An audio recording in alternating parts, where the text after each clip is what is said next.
92 संविधान संशोधन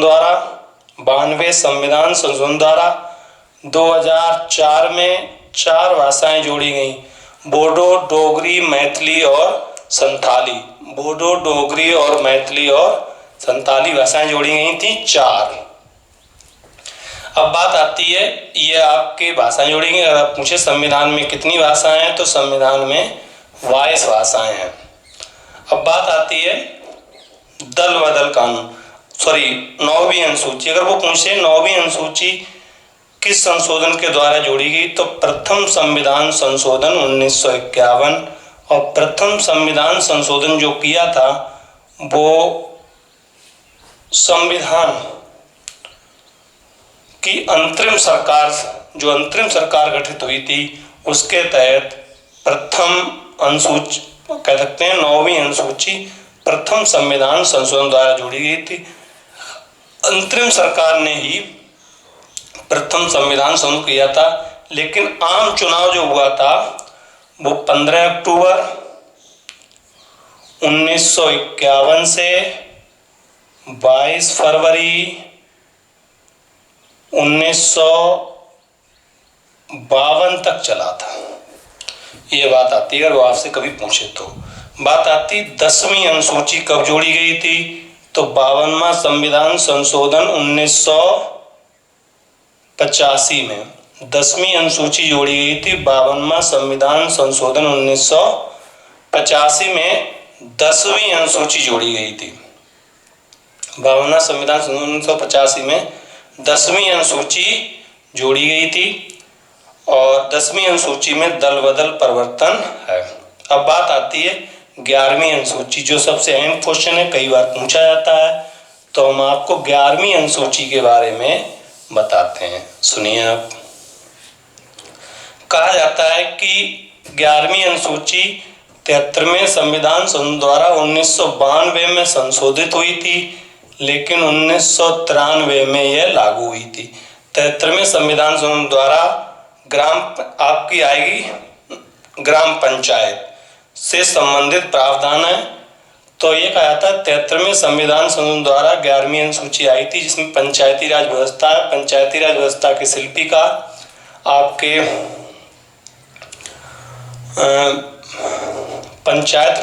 पंचायती राज व्यवस्था, अगर वो आपसे पूछता है कि पंचायती राज व्यवस्था के शिल्पीकार कौन है, तो इसमें बलवंत राय मेहता की बात आएगी। किसकी बात आएगी? बलवंत राय मेहता, जो पंचायती राज व्यवस्था के शिल्पीकार हैं। जब पंचायती राज व्यवस्था लागू हुई थी 2 अक्टूबर 1959 को, तो राजस्थान के नागौर जिले में लागू हुई थी। लेकिन जब इसे संवैधानिक दर्जा दिया गया था, तो 24 मार्च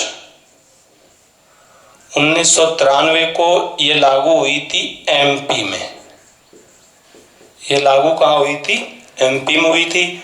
इसीलिए 24 मार्च को पंचायती राज दिवस भी मनाया जाता है। और अगर आपसे पूछे कि पंचायत की शुरुआत कब हुई थी, तो ये कहा जाता है 1952 में समुदाय विकास कार्यक्रम चल रहा था, उसी के तहत पंचायती राज व्यवस्था को लाया गया था।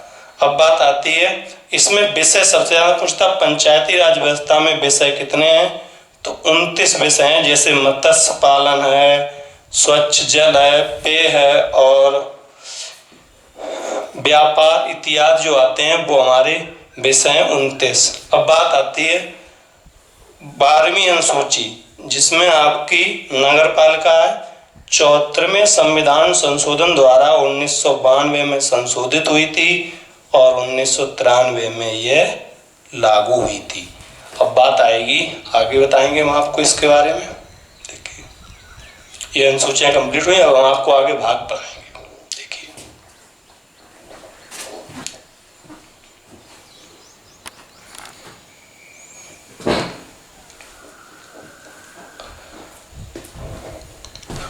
अब आपको अनुसूचियां बनाएंगे। अनुसूचियों की बात आती तो ये कहा जाता है, जब भारतीय संविधान बनकर तैयार हुआ था तो उसमें 22 भाग थे,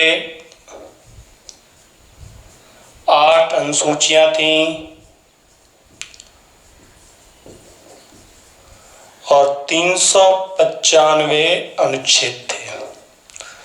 तो ये कहा जाता है जब संविधान लागू हुआ था तो 8 अनुसूचियां थीं, लेकिन वर्तमान में 12 अनुसूचियां हैं। अगर वो आपसे क्वेश्चन पूछता है कि 8 अनुसूचियां तब थीं जब संविधान लागू हुआ था और 12 अनुसूचियां वर्तमान में, अगर आपसे पूछे वर्तमान में कितनी अनुसूचियां हैं तो 12 अनुसूचियां, पहले कितनी थी तो 8 थी। अब ये बात आती है, अगर वो आपसे क्वेश्चन पूछता है कि अनुसूचियां कितनी है वर्तमान में तो 8, मूल संविधान में पूछेगा तो 8 बताएंगे और वर्तमान में पूछेगा तो 12 बताएंगे। यह संविधान लागू हुआ तो अनुसूचियां कितनी थी 8 थी। तो बात आती है कि प्रथम अनुसूची में क्या है, तो प्रथम अनुसूची में राज्य व संघ राज्य क्षेत्र है, राज्य व संघ राज्य क्षेत्र है। अब बात आती है, अगर वो आपसे पूछता है कि राज्य और संघ राज्य क्षेत्र किस अनुसूची के तहत आते हैं तो अनुसूची 1 के तहत आते हैं। बात आती है अनुसूची 2 के तहत वेतन, भत्ते और पेंशन, ये केंद्र के जितने भी अधिकारीगण उनके बारे में, सबके बारे में कहा गया है कि पेंशन, वेतन मिलेगा, पेंशन, और ये भारत की संचित निधि से। शपथ की बात आती है, शपथ 2 प्रकार की होती है, एक पद की होती है, गोपनीयता की होती है, लेकिन इसके तहत भारत का राष्ट्रपति शपथ नहीं लेता है। भारत का जो राष्ट्रपति शपथ लेता है वो अनुच्छेद 60 के तहत लेता है, राष्ट्रपति अनुसूची 3 के तहत शपथ नहीं लेता है। क्वेश्चन पूछा था और कुल 8 अनुरूपों में ही शपथ दी जाती है, लेकिन राष्ट्रपति अनुसूची 3 के तहत शपथ नहीं लेता, अनुच्छेद 60 के तहत राष्ट्रपति शपथ लेता है। अब बात आती है अनुसूची 4 के तहत राज्यसभा सीटों का बंटवारा, जैसे सबसे अधिक सीटें उत्तर प्रदेश में, और उसके बाद अगर वो आपसे पूछता है कि राज्यसभा की सीटें सबसे अधिक कहाँ हैं तो उत्तर प्रदेश में। बात आती है इसके साथ ही दिल्ली और पांडुचेरी की विधानसभा में जो निर्धारित हुई थी, दिल्ली और पांडुचेरी ये 2 हैं केंद्र शासित। इसके अंतर्गत क्या है, कहा जाता है कि यहाँ के उपराज्यपाल होगा, मतलब उपराज्यपाल होंगे, राज्यपाल नहीं होंगे, और इनमें भी सम्मिलित कर लिया गया केंद्र शासित प्रदेश है। अगर वो आपसे पूछता है तो राज्यसभा सीटों का बंटवारा सबसे अधिक कहाँ है, राज्यसभा सीटें वो हैं यूपी में, उत्तर प्रदेश में। अब बात आती है अनुसूची 5 के तहत, तो अनुसूची 5 में आता है अनुसूचित एवं अनुसूचित जनजातियों के प्रशासन के बारे में उपवन दिया गया है। अनुसूचित एवं अनुसूचित जनजातियों के प्रशासन के बारे में उपवन दिया गया है 5वीं अनुसूची के तहत। बात आती है 6ठी अनुसूची के तहत, आसाम, मेघालय, त्रिपुरा, मिजोरम, पूर्वोत्तर राज्य 4 हैं जिसके बारे में जनजातियों के बारे में विशेष प्रावधान दिया गया है। वो केवल जनजातियों, कितने राज्यों में विशेष प्रावधान है, मेघालय 4 राज्य हैं, आसाम, मेघालय, त्रिपुरा, मिजोरम 4 राज्य हैं। पूछता है ये 4 राज्य किस अनुसूची के तहत, 6ठी अनुसूची, इसके अंतर्गत जनजातियों के प्रशासन के बारे में विशेष उपबंध दिया गया है। 7वीं अनुसूची के तहत पूछा जाता है कि इसमें केंद्र और राज्य के बीच शक्तियों का विभाजन किया गया है। तो 3 अनुसूची हैं, संघ सूची, राज्य सूची और समवर्ती सूची। संघ सूची में केंद्र विषय बनाता है, तो जब संविधान लागू हुआ था तो उस समय 97 विषय थे, वर्तमान में 100 हैं। राज्य सूची में जब लागू हुआ था संविधान तो 66 विषय थे, वर्तमान में 61 हैं। समवर्ती सूची जिसके अंतर्गत केंद्र राज्य दोनों आते हैं, इसके अंतर्गत केंद्र राज्य दोनों आते हैं। और अब बात आती है जब संविधान लागू हुआ था तो 47 विषय थे, वर्तमान में 61 विषय हैं। बात आती है विषय क्या है, जैसे केंद्र की बात करते, संघ सूची को ही केंद्र के अंतर्गत आती है। संघ सूची पर विषय केंद्र सरकार ही बनाएगी। ये संघ सूची के अंतर्गत क्या आता है, रेलवे, डाक, बचत और आपका डाक, बचत और बीमा निगम और भारतीय बैंकें, ये आपके केंद्र के अंतर्गत आती हैं। इसके अंतर्गत क्या होता है, जैसे पोस्ट ऑफिस, ये केंद्र के अंदर। इसके अंदर क्या, कोई भी कानून बनेगा तो केंद्र सरकार लागू करेगी इस पर। जैसे भारतीय रेलवे के जो कानून की प्रक्रिया, रेलवे चलाई जाएगी या बंद रहेगी, तो इस पर अधिकार किसके पास है, तो केंद्र सरकार के पास है, राज्य सरकार के पास नहीं है। बीमा कंपनियां हैं, बैंकें हैं, बचत खाते हैं, तो इन पर जो बात करेगा वो केंद्र सरकार बात करेगा, राज्य सरकार नहीं करेगा। बात आती है राज्य सरकार की। राज्य सरकार में क्या, जैसे अगर बात करते हैं रेलवे पुलिस, सबसे अहम क्वेश्चन पूछा जाता है, रेलवे पुलिस किस सूची के अंतर्गत आता है, तो राज्य सूची के अंतर्गत आता है। इसके अंतर्गत क्या क्या होता है, जैसे लोक स्वास्थ्य, भूमि सुधार, पंचायत, प्रत्यक्ष कर, ये और लोक स्वास्थ्य, ये राज्य सूची के अंतर्गत आते हैं। राज्य पुलिस भी राज्य सूची के अंतर्गत आती है, और आपका उत्तर प्रदेश परिवहन सेवा भी राज्य सूची के अंतर्गत आती। तो इस पर विषय कौन बनाएगा, तो राज्य सरकार बनाएगी। लेकिन राज्य के हित में केंद्र सरकार भी विषय राज्य के लिए बना सकती है। अब बात आती है समवर्ती सूची के अंतर्गत। तो समवर्ती सूची के अंतर्गत केंद्र व राज्य दोनों हैं, दोनों विषय होते हैं केंद्र व राज्य के। जैसे वन है, शिक्षा है, परिवार नियोजित है, विवाह है, विवाह विच्छेद है, या गोद लेना है, ये सब किसके अंतर्गत आता है, समवर्ती सूची के अंतर्गत। जैसे शिक्षा है और आर्थिक योजनाएं, जैसे शिक्षा की बात करते हैं हम लोग, शिक्षा में 75% केंद्र सरकार का है, 25% राज्य सरकार का है। जितनी भी योजनाएं हैं उसमें 3:1 का हिस्सा रहता है, 3 रहता है केंद्र का, 1 रहता है राज्य का।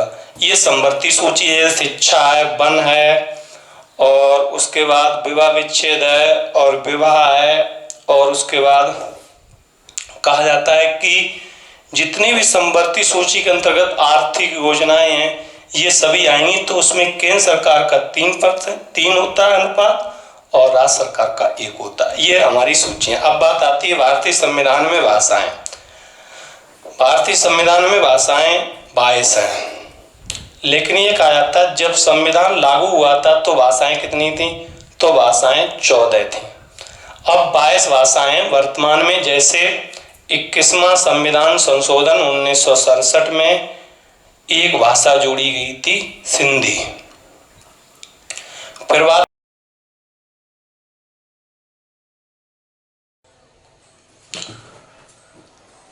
आती है भारतीय संविधान के भाग की। तो ये कहा जाता है कि भारतीय संविधान में जो भाग हैं वो 22 हैं, और जब भाग 22 नहीं आते हैं ऑप्शन में, तो इसका आंसर 25 लगाया जाता है। तो ये कहा जाता है कि भारतीय संविधान के भाग की बात आती है तो 22 भाग हैं, मूल संविधान में भी 22 भाग हैं, लेकिन कुछ भाग जोड़े गए हैं, जैसे 9 का, 14 का, 51 का और 14 का, ये भाग जोड़े गए हैं।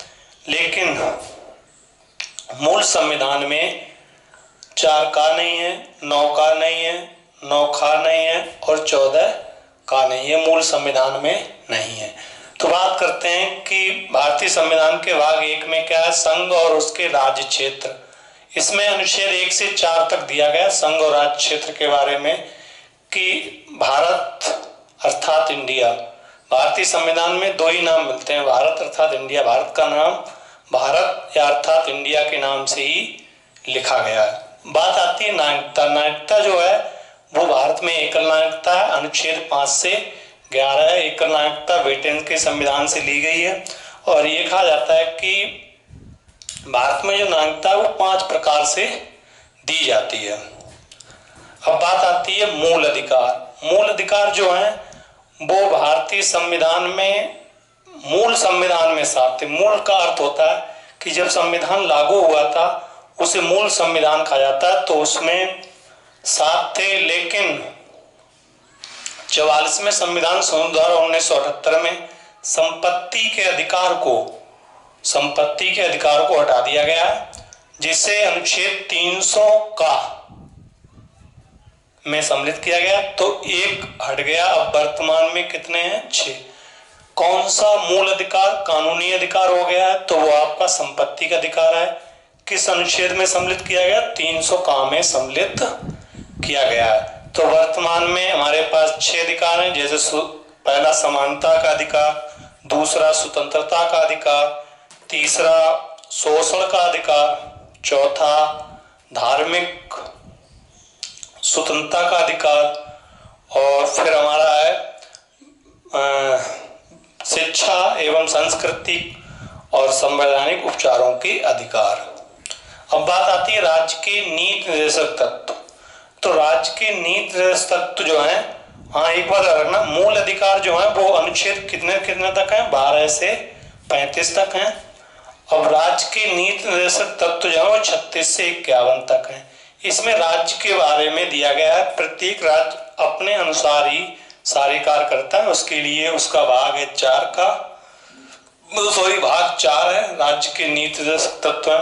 और एक बात रखना, भाग 3 सबसे ज्यादा पूछा जाता है और इसे लघु संविधान भी कहा जाता है। इसे भाग 3 को मैग्ना कार्टा भी कहा जाता है, भाग 3 को मैग्ना कार्टा भी कहा जाता है।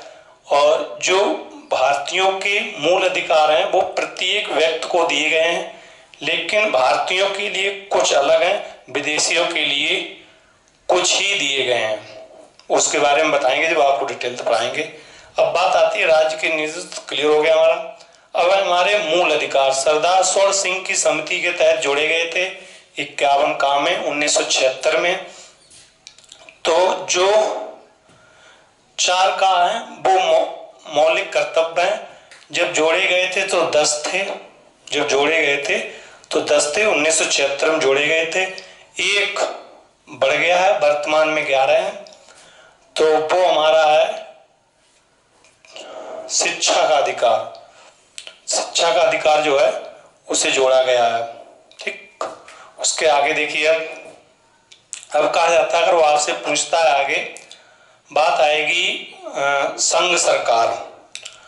तो संघ ये 11वां जोड़ा गया है वो 86वां संविधान संशोधन द्वारा जोड़ा गया है, 86वां संविधान संशोधन के द्वारा जोड़ा गया है शिक्षा का अधिकार। अब बात आती है संघ सरकार जो है वो अनुच्छेद 51 से 52 तक, इसमें राष्ट्रपति, उपराष्ट्रपति, प्रधानमंत्री, संसद, सर्वोच्च न्यायालय, ये प्रक्रियाएं दी गई हैं। आगे बात आती है राज्य सरकार की। तो राज्य सरकार के बारे में अनुच्छेद 153 से 267 तक है। इसमें राज्य सरकारें हैं, मुख्यमंत्री है, राज्यपाल है, आपकी विधान परिषद है, विधानमंडल है और विधानसभा, ये सभी आएंगे हमारे किसके अंतर्गत?